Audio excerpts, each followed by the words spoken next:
When you think of a grandmother, what comes to mind?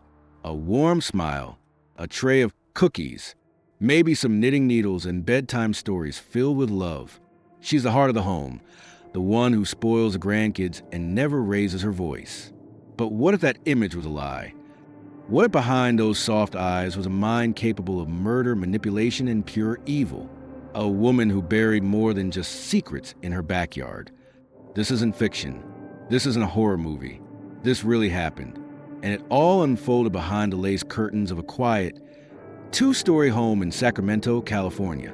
Her name was Dorothea Puente. At first glance, she looked like any sweet grandmother. White hair, large glasses, a kind voice. She ran a boarding house, offered help to the homeless and mentally ill.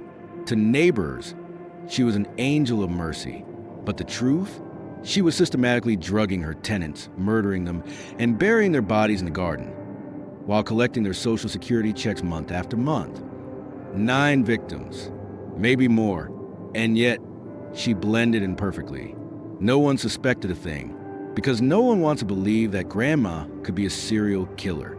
This is the story of how the deadliest granny in history fooled an entire community, manipulated the system, and got away with murder for years. What made her snap? How did she hide the truth so well? And what finally brought her reign of terror to an end? Evil wears many faces.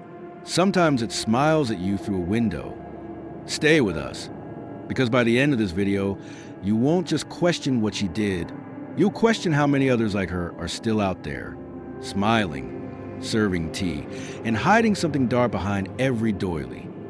Before she was nicknamed the Death House Landlady, before the police were pulling human remains out her garden like rotten carrots, Dorothea Puente was just your average little old lady, with a criminal history longer than a grocery store receipt.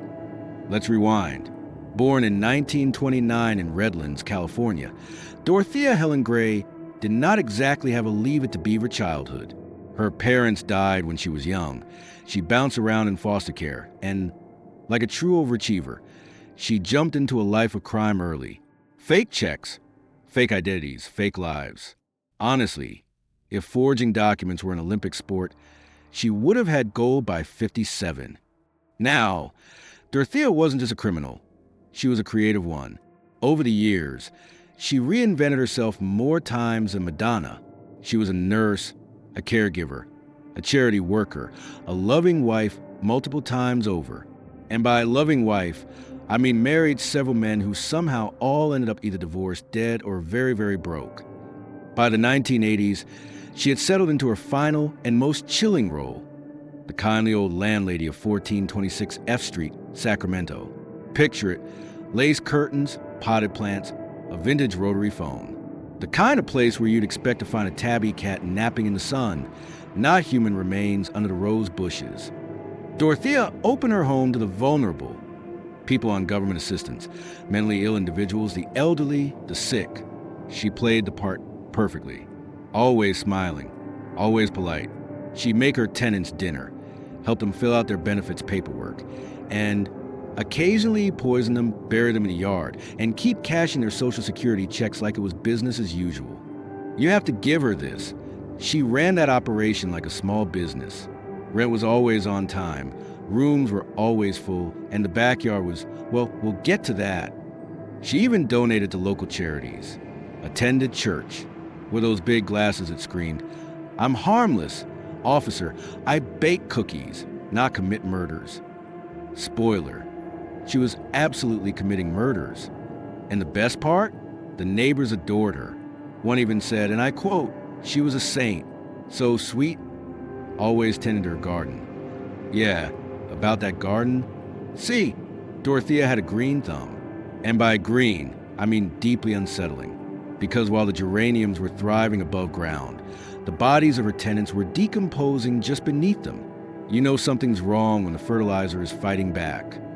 What's truly wild is how long she got away with it. People disappeared, sure, but she always had an explanation. Oh, they moved away suddenly. Oh, their family came and picked them up.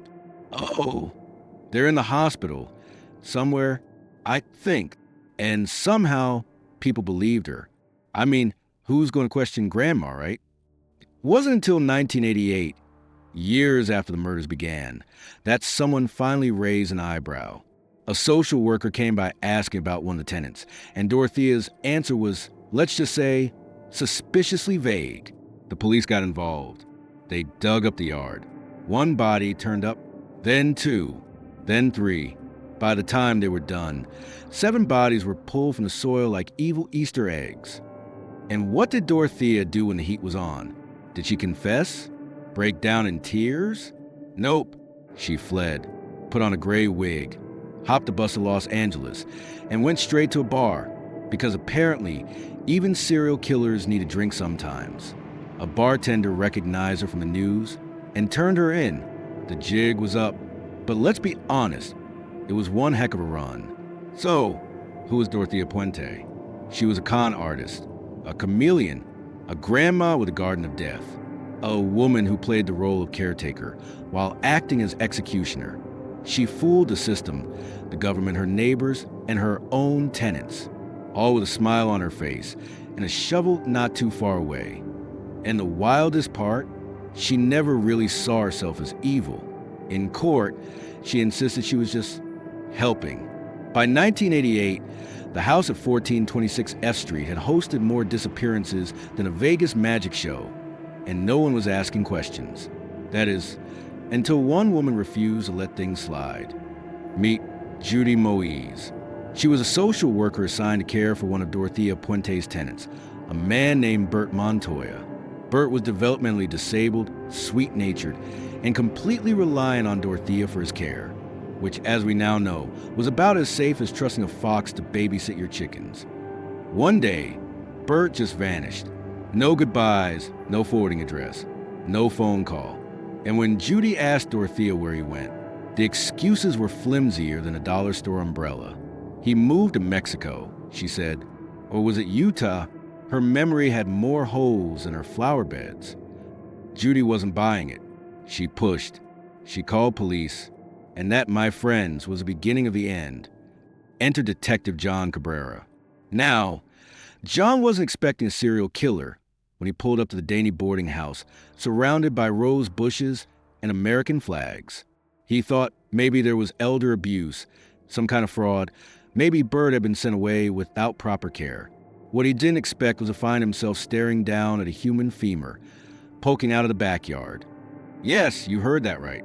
Human. Bone. In the garden. And no, it wasn't left over from Halloween.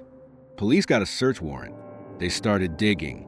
Slowly, carefully, methodically, and like some morbid version of a treasure hunt, they kept finding bodies. 7 in total. Each wrapped in sheets or tarps, placed underground like Dorothea had her own macabre version of Tupperware. Now here's where it gets even crazier. While police were digging up her backyard, Dorothea was sitting inside the house, sipping coffee, chatting politely. Not nervous, not flustered, just another day at the murder mansion. At one point, she even asked one of the officers if she could go grab a cup of coffee from the hotel down the street. And incredibly, they said yes. Yep, they let the 59-year-old woman in orthopedic shoes and a polyester dress walk out the front door while they were discovering corpses in her yard. Needless to say, she did not come back. Dorothea Puente vanished like Houdini in Hairspray.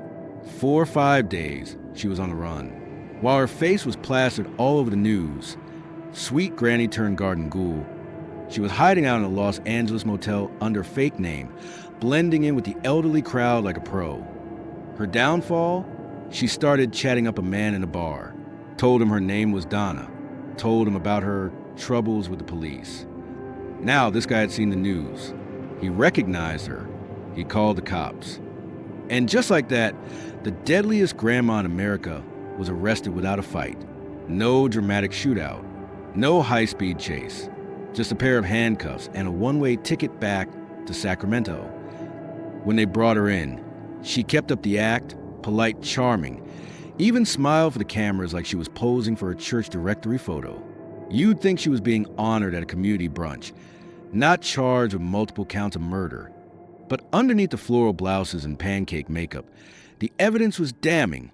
7 bodies, a pattern of fraud, dozens of signatures traced back to her hand. prescription drugs found in the victim systems. And of course, the money trail. Those Social Security checks just kept coming even after the recipient stopped breathing. The trial was a circus. She pled not guilty, claimed she didn't kill anyone, that her tenants just happened to die of natural causes in the same backyard, wrapped in the same plastic, while she kept cashing their checks. I mean, sure, totally believable. In 1993, she was convicted on 3 counts of murder and sentenced to life in prison without parole. She died behind bars in 2011, still claiming she was innocent, still claiming she was just helping people. But make no mistake, Dorothea Puente wasn't helping.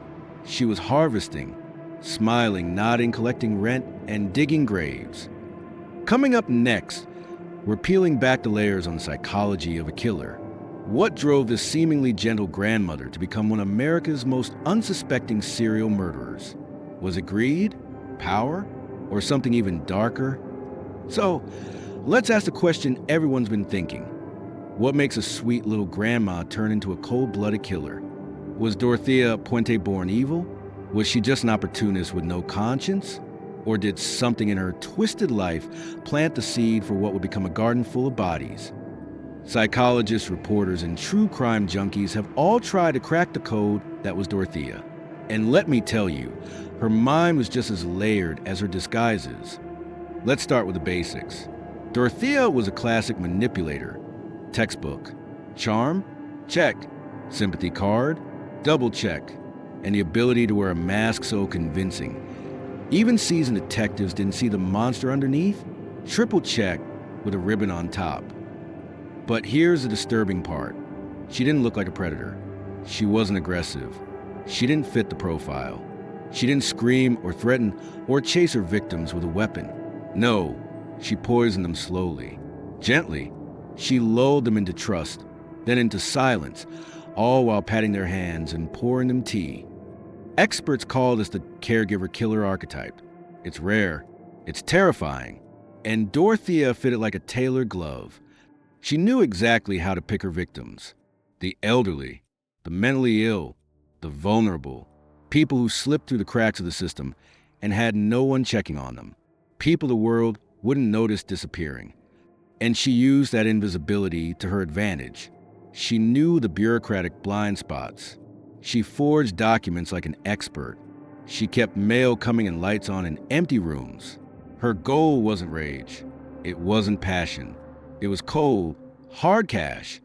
But let's not pretend this was just about money. Sure, she raked in tens of thousands in benefits over the years. But there was something deeper, something darker. Dorothea didn't just want money. She wanted control. Absolute control over her environment, over her tenants, over life and death itself. She played God in orthopedic shoes. Some former tenants describe her as strict. She told them when to eat, when to sleep, when to take their meds. Others describe her as kind but odd. She flipped between affectionate and distant.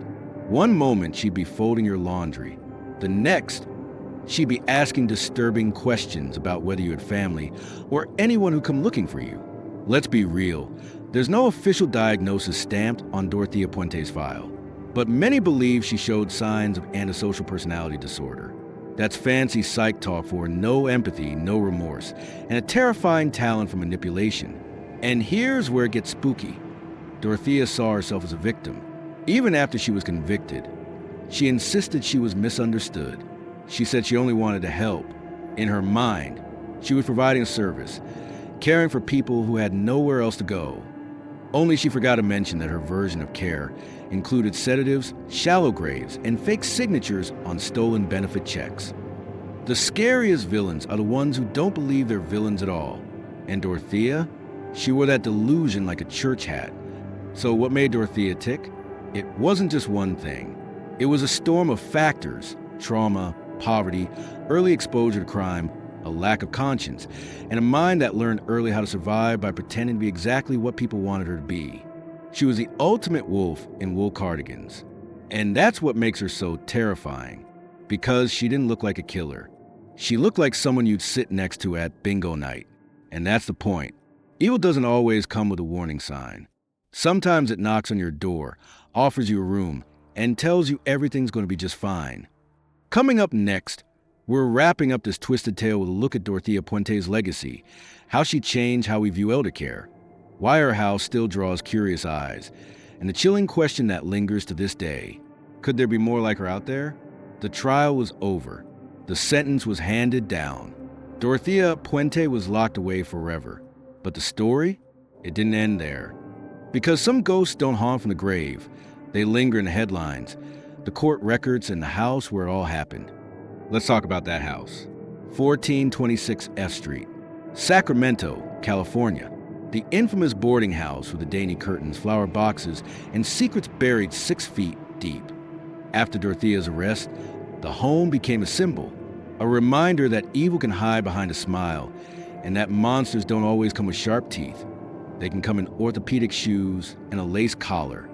The property was eventually sold, renovated, painted over, but you can't scrub away a legacy that dark. Curious locals still pass by, whispering stories, pointing at the windows. Tour guides sometimes stop out front, telling tales of the bodies found in the yard. The killer who made tea while detectives dug up bones just feet away. And believe it or not, people still live there. They say they feel things, hear things. Some swear they've seen an old woman standing at the window, staring blankly at the street below. Whether you believe in ghosts or not, there's no denying that Dorothea Puente left behind more than bodies. She left behind questions, fears, warnings. Her case changed how authorities monitor boarding homes. It forced social services to reevaluate how vulnerable adults are tracked, because Bert Montoya wasn't just a victim. He was a failure of the system. And Dorothea, she knew exactly how to exploit that. She slipped through the cracks with the grace of a ballerina in compression socks. She forged documents, lied to caseworkers, used her grandma disguised like a weapon, and for years it worked. But perhaps the most disturbing part of her legacy is this. She never stopped lying. Even in prison, even after the verdict, even when faced with overwhelming evidence, Dorothea never admitted guilt. She died in 2011 at the age of 82, still smiling, still denying everything, still playing the part of misunderstood grandmother, the generous caregiver, the wrongly accused. But we know better. Her story forces us to ask hard questions. How many others like her are out there, hiding in plain sight, blending in with the crowd, smiling at neighbors, volunteering at the local church, while harboring darkness behind closed doors? Dorothea wasn't a fluke. She was a warning, a reminder that evil wears many faces. And sometimes, the most dangerous person in the room is the one you least suspect. But she's gone now. Her story is closed. And all that's left is a chilling silence of a house that once seemed safe, of a woman who used trust as a weapon, of a truth buried for far too long. So the next time you see a sweet old lady offering cookies, watching the world from her porch, or helping with the church bake sale, maybe you'll smile, maybe you'll wave, or maybe, just maybe, you'll wonder, because if Dorothea Puente taught us anything, it's this. Sometimes the most terrifying killers don't look like killers at all. Some stories are unforgettable, some monsters unthinkable, and some names, they become burned into history, not for what they did in life, but for the horror they left behind. Dorothea Puente didn't need a weapon. She didn't need speed or strength. All she needed was trust, and she used it to kill. If the story sent shivers down your spine, if you looked over your shoulder while watching, then you're exactly where you're meant to be. This is True Crime Stories, where we dig up the truth, one chilling case at a time. Hit subscribe to join the investigation. Smash that like button if you never want to meet a grandma like her. And if you think you've heard it all, think again. Because next time, we're diving into a case even more twisted, more shocking, and somehow even darker. Until then, stay safe, stay sharp, and remember, not all killers hide in shadows. Some smile right at you,